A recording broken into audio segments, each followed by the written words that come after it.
82। ब्राह्मण जीवन की विशेषता है पवित्रता।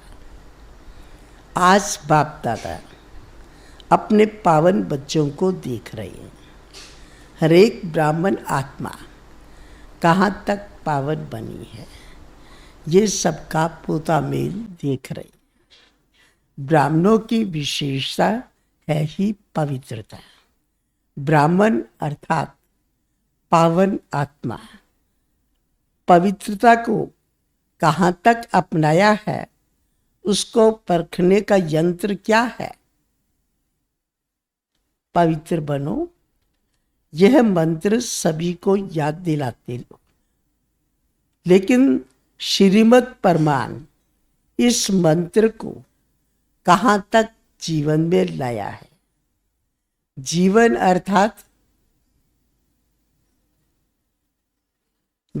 अर्थात सदा काल। जीवन में सदा रहते हो ना, तो जीवन में लाना अर्थात सदा पवित्रता को अपनाना। इसको परखने का यंत्र जानते हो? सभी जानते हो और कहते भी हो कि पवित्रता सुख शांति की जननी है। अर्थात जहाँ पवित्रता होगी वह सुख शांति की अनुभूति अवश्य होगी।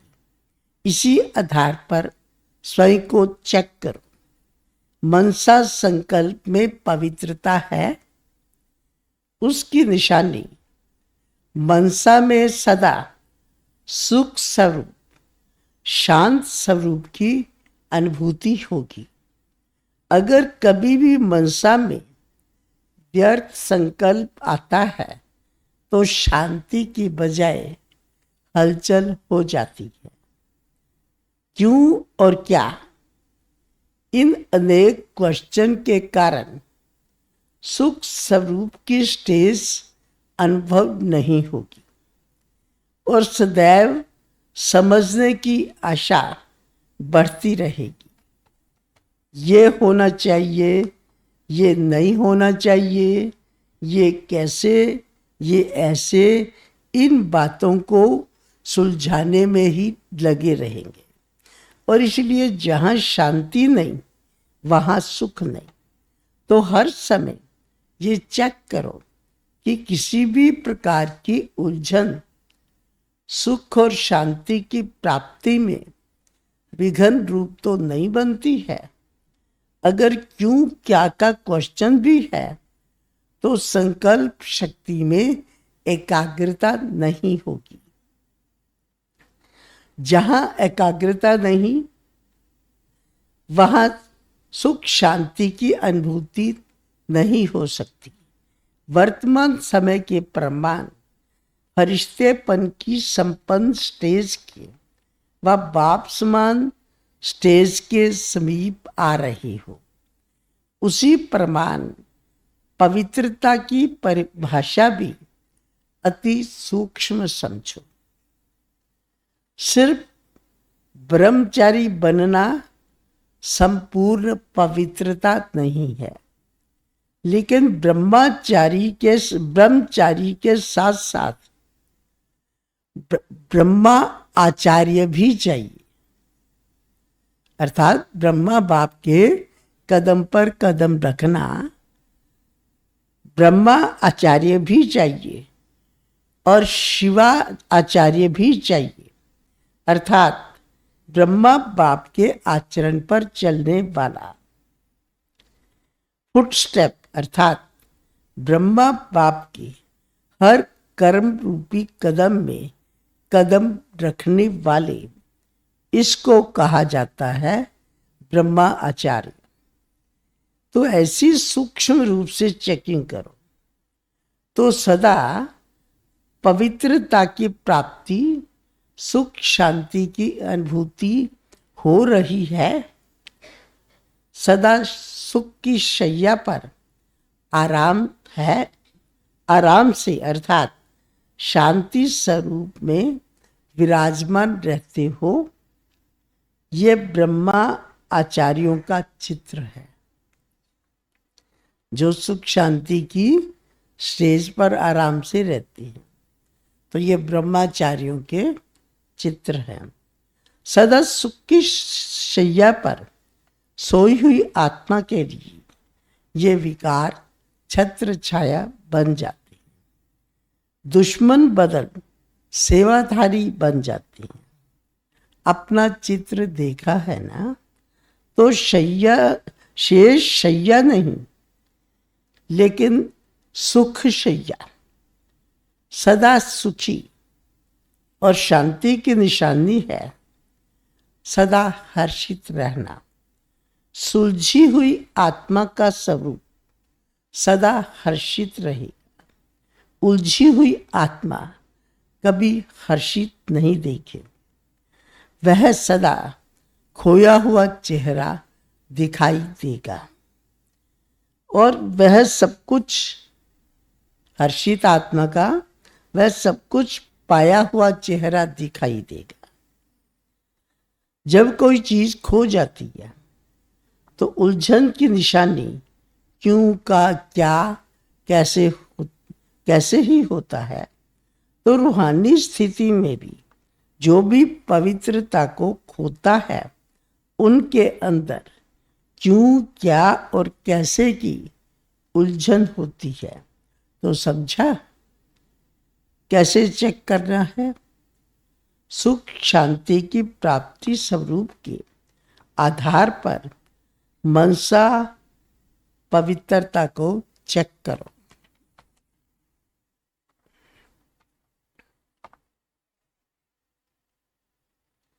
बात अगर आपकी मनसा द्वारा अन्य आत्मा को सुख शांति की अनुभूति नहीं होती, अर्थात विकल्प का प्रभाव अन्य आत्मा तक पहुंचता है, तो उसका कारण चेक करो।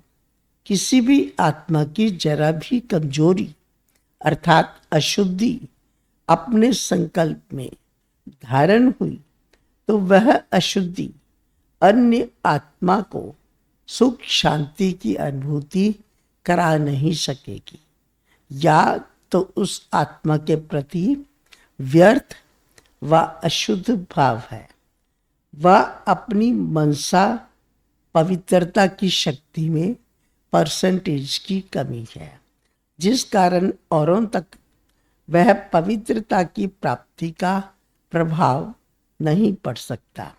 स्वयं तक है लेकिन दूसरों तक नहीं हो सकता है। लाइट है लेकिन सर्च लाइट नहीं है। तो पवित्रता की संपूर्णता की परिभाषा है सदा स्वयं में भी सुख शांति स्वरूप और दूसरों को भी सुख शांति की प्राप्ति का अनुभव कराने वाले ऐसी पवित्र आत्मा अपनी प्राप्ति के आधार पर औरों को भी सदा सुख और शांति शीतलता की किरणें फैलाने वाली होगी। तो समझा संपूर्ण पवित्रता क्या है। पवित्रता की शक्ति इतनी महान है जो अपनी पवित्र मनसा और शुद्ध वृत्ति द्वारा प्रकृति को भी परिवर्तन कर लेते हैं। मनसा पवित्रता की शक्ति का प्रत्यक्ष प्रमाण है। प्रकृति का भी परिवर्तन, स्व परिवर्तन से प्रकृति का परिवर्तन, प्रकृति के पहले व्यक्ति का, प्रकृति से के पहले व्यक्ति, तो व्यक्ति परिवर्तन और प्रकृति परिवर्तन, इतना प्रभाव है मनसा की शक्ति की पवित्रता का। आज मनसा पवित्रता को स्पष्ट सुनाया और वाचा और कर्मणा अर्थात संबंध और संपर्क में संपूर्ण पवित्रता की परिभाषा क्या है वह फिर आगे सुनाएंगे। अगर पवित्रता की परसेंटेज में 16 कला से 14 कला हो गए तो क्या बनना पड़ेगा। जब 16 कला की पवित्रता अर्थात संपूर्णता नहीं तो संपूर्ण सुख शांति के साधनों की भी प्राप्ति कैसे होगी। युग बदलने में महिमा ही बदल जाती है। उसको सतो प्रधान, उसको सतो कहती है, चंद्रवंशी को सतो कहती है। जैसे सूर्यवंशी अर्थात संपूर्ण स्टेज है, 16 कला अर्थात फुल स्टेज है, वैसे हर धारणा में संपन्न अर्थात फुल स्टेज प्राप्त करना सूर्यवंशी की निशानी है। तो इसमें भी फुल बनना पड़े। कभी सुख की शैया पर, कभी उलझन की शैया पर, इसको संपन्न नहीं कहेंगे ना। कभी बिंदी का तिलक लगाते, कभी क्यों क्या का तिलक लगाते। तिलक का अर्थ ही है समृद्धि। सदा 3 बिंदियों का तिलक लगाओ। 3 बिंदियों का तिलक ही संपन्न स्वरूप है। यह लगाने नहीं आते, ये लगाने नहीं आती, लगाते हो लेकिन अटेंशन रूपी हाथ हिल जाता है तो अपने ऊपर हंसी आती है ना। लक्ष्य पावरफुल है तो लक्ष्य संपूर्ण सहज हो जाते हैं। मेहनत से भी छूट जाएंगी। कमजोर होने के कारण मेहनत ज्यादा करनी पड़ती है। शक्ति स्वरूप बनो तो मेहनत समाप्त। अच्छा, सदा सफलता हमारा जन्मसिद्ध अधिकार है। ये अधिकार प्राप्ति की हुई आत्मा सदा संपूर्ण पवित्रता द्वारा स्वयं और सर्व को सुख शांति की अनुभूति कराने वाली, अनुभूति करने और कराने के यंत्र द्वारा सदा पवित्र बनो। इस मंत्र को जीवन में लाने वाले ऐसे संपूर्ण पवित्रता सुख शांति के अनुभवों में स्थित रहने वाले बाप समान फरिश्ता स्वरूप आत्माओं को बाप दादा का याद प्यार और नमस्ते।